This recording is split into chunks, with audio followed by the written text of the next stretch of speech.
為咗車隊着想，請你俾翻 Lando 過嚟，之後你哋就自由鬥車。我哋講過話慢站都係賽車一部分，所以我明有咩變咗。不過如果你真係想嘅，我都會讓佢。OK Norris 同 Piastri 掉咗位，哈哈哈！就因為佢入站慢咗。今集 F1 翻到嚟法拉利嘅主場意大利 Monza 站嘅比賽，大家有睇比賽嘅話，應該都會知道，最終 Verstappen 領先 19.207 秒贏得冠軍。究竟成場比賽嘅策略係點樣？賽車優勢又係點，令到佢可以大幅領先 Pole to Win 贏得冠軍呢？同埋我亦都會詳細解釋一下，兩位車手喺比賽尾段嘅換位事件，加埋車隊人員、車手嘅賽後講法，用廣東話呈現俾大家知。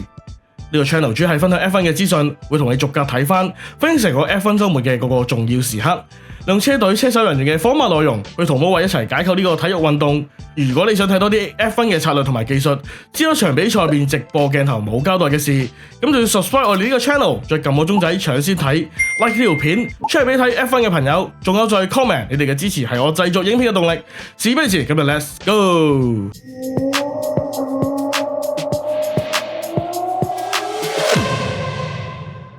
眾所周知，意大利站喺 Monza 舉行，呢個坐落於米蘭北部嘅賽道，一直被奉為 Temple of Speed 速度聖殿。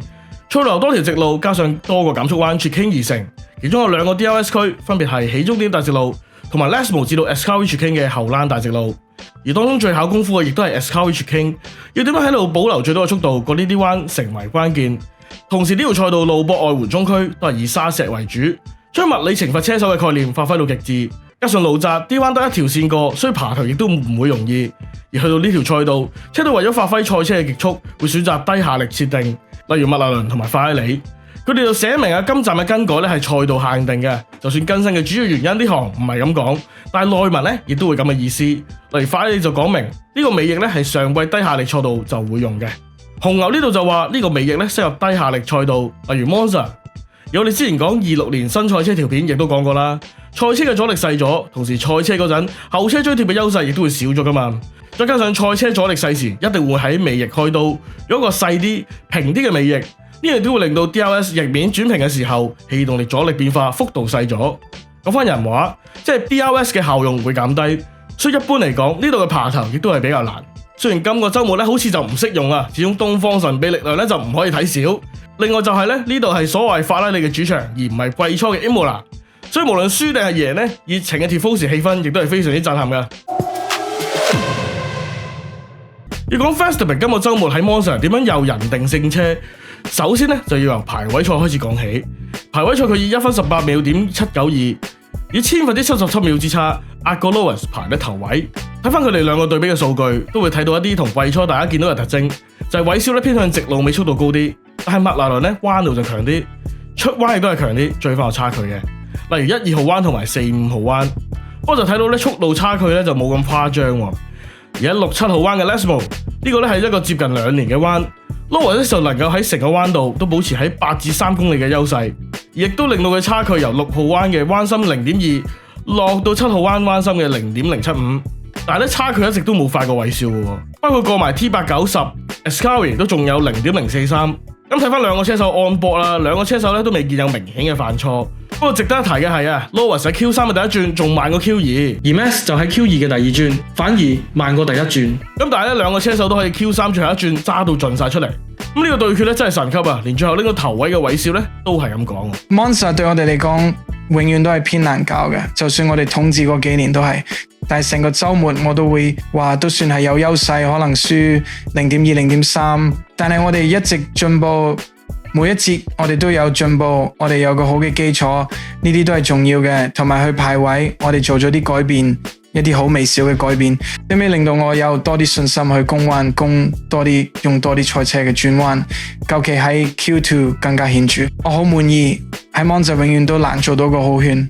低下壓力令到我哋容易鎖死，因為架車成日喐嚟喐去，但係最終都做到個好遠，好滿意。咁呢個第二個 Lewis 咧就咁講，都滿意嘅。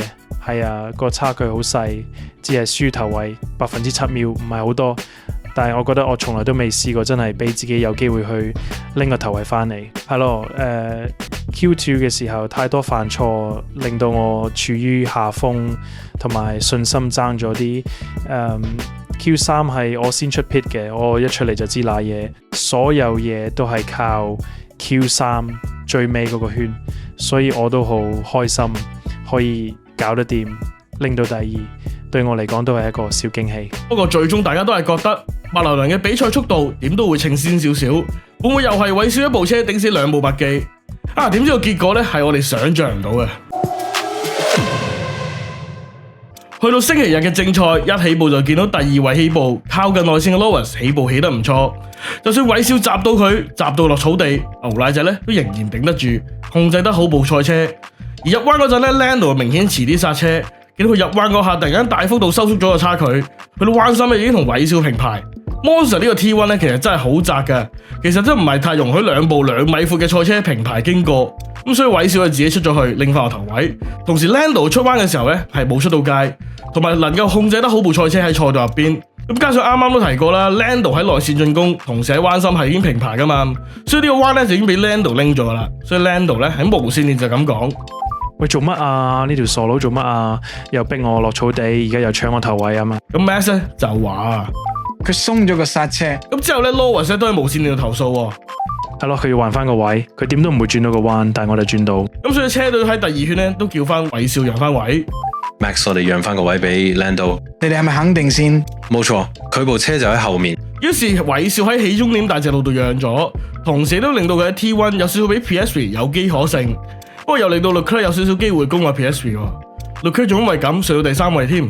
快你咧，我下條片先再講。講翻韋少啊，佢喺第3圈死追爛追，總之後嘅第4圈 T1 之前過翻 Lando。呢個圈咧真係奠定佢之後嘅勝果啊！睇翻呢個圈嘅 Delta 時間，韋少呢個圈快0.162，就咁聽到好似唔係好夠勁咁嘛。咁睇埋呢個速度表先覺得癲啊！咁綠色咧就係 DRS 區，所以先天咧韋少就有優勢。但係黃色圈住咧就係冇 DRS 嘅。哇！你睇個速度差距啊，真心癲嘅。4條大直路咧都揾咗好多時間翻嚟。根據網上嘅報道，韋少賽車嘅尾翼咧喺排位之前 cut 咗唔少部分，又可以減少部分阻力。咁呢招一味卡住咧，真係次次都咁勁嘅。而最令人驚喜嘅咧就係佢之後嘅比賽速度。今場佢好似翻咗早幾年統治賽場咁樣，一路將差距拉開，由第4圈韋少拎翻個頭位，計到換胎前嘅36圈，平均每圈快0.182，差距拉開到5.4秒，脫離咗 undercut 嘅距離。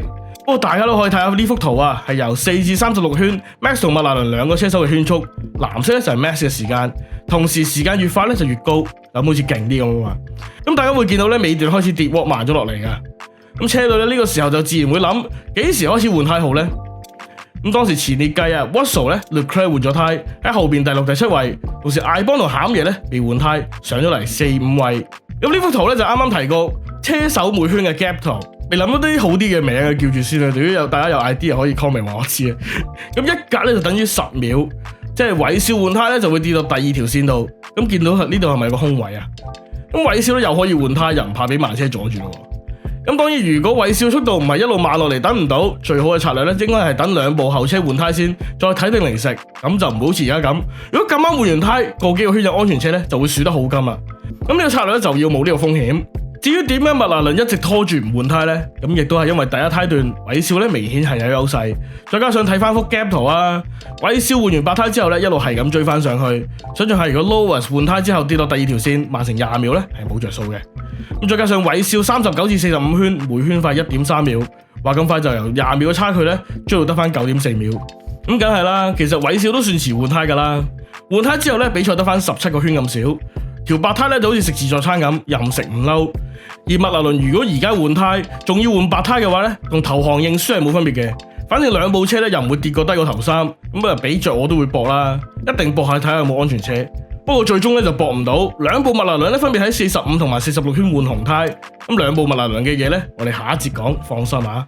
咁換胎之後咧 ，Lewis 啲圈速都係麻麻地啊，最快咧都快唔過韋少0.3秒，用紅胎都收窄唔到個差距，可能係因為天氣太熱令到紅胎過熱啦，所以差距亦都一直咧 keep 住喺18至19秒左右。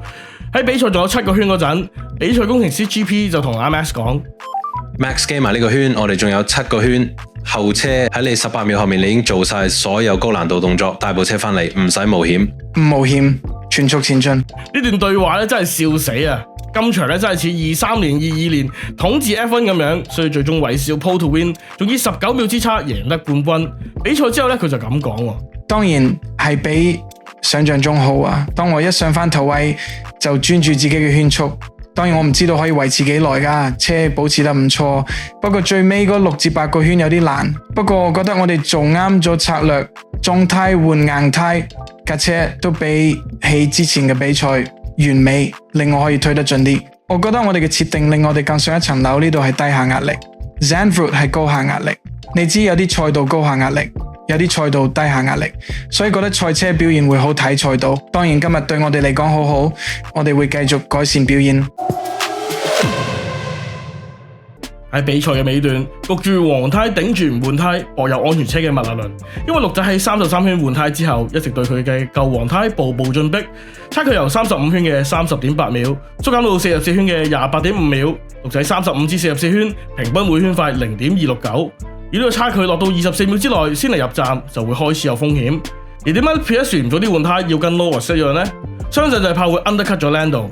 又怕因為咁令到車隊要出指令要求換位，所以先跟住 Norris 死等安全車。咁但係咧45圈就水浸眼眉，再唔換胎咧就會無端端蝕個位出嚟。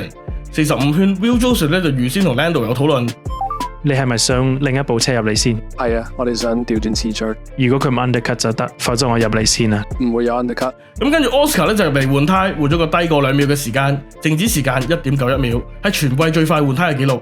大家又點會知道呢個咁靚嘅換胎最終會為車隊帶嚟咁大嘅煩惱啊？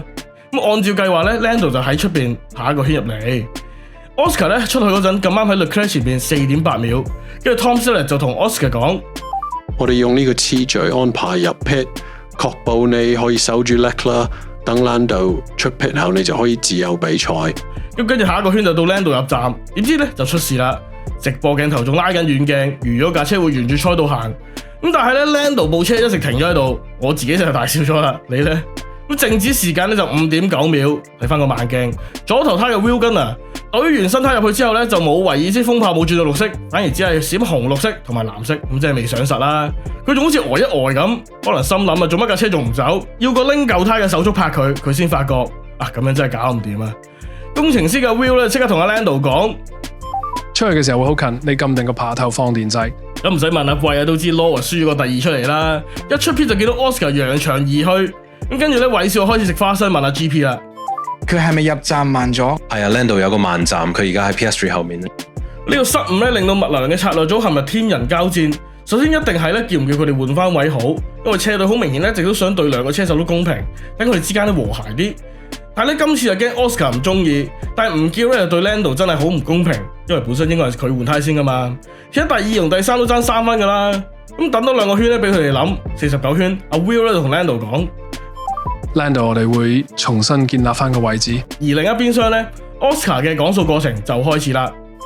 而家就有啲似上年匈牙利站，我哋咁樣入站係為咗車隊着想，請你俾翻 Lando 過嚟，之後你哋就自由鬥車。我哋講過話慢站都係賽車一部分，所以我明有咩變咗。不過如果你真係想嘅，我都會讓佢 Strat 7 1號彎俾佢過，好似上年匈牙利站咁樣。我知道好想，不過你會有5個圈爭翻。咁等 Lando 過咗之後，阿 Tom 咪再講。感謝你 Oscar， 你可以自由鬥車，記得精準，頭腦清晰。咁呢個時候咧，韋少就出嚟恥笑咯。OK，Norris 同 Piastri 調咗位，哈哈哈！就因為佢入站慢咗。呢啲唔關我哋事啦。但係我估佢哋想令兩個車手公平咁爭世界冠軍，你可唔可以留意翻住條路？咁最終咧，麥拿倫2位車手就咁講。首先係 Lando，我哋決定咗，我哋首先係一隊車隊。如果調翻轉，我都會咁做。我哋唔想件事咁樣發生，我唔會令到呢啲事發生，我亦都唔會咁樣計劃。同時，我亦都唔會想咁樣贏第1、第2或者第3。但係咁樣係最公平，因為唔係我嘅錯，亦都唔係 Oscar 嘅錯，係車隊做錯咗，對我造成損失。我知道咁樣唔係最好嘅，我都唔想，但係最公平嘅。佢仲講到好多差唔多意思嘅句子，我就覺得有啲煩，冇逐句翻譯，係有少少自我辯護嘅感覺。咁說服自己咁樣咧係正常，係冇錯嘅。咁跟住咧就係 Oscar 啦。你都知啦，呢個調換位置嘅原因都好合理嘅，Lando 排位又好啲，成場比賽都喺我前邊，所以我都明啊，只係我哋要再討論一下。咁如果我係車隊咧，我都會叫佢哋調位嘅。老實講，車隊一早已經超前部署，等到車隊唔使落呢啲指令，否則 Oscar 可以唔使同 Lando 同一個戰術啦。加上去到45圈，一早都講晒俾啲車手聽點樣放你入去先。而家唔係純粹因為換胎衰咗，如果淨係換胎衰咗咧，我就覺得唔應該調嘅。而呢個問題咧，明顯係內部預先討論過，就係賽車一部分啊嘛。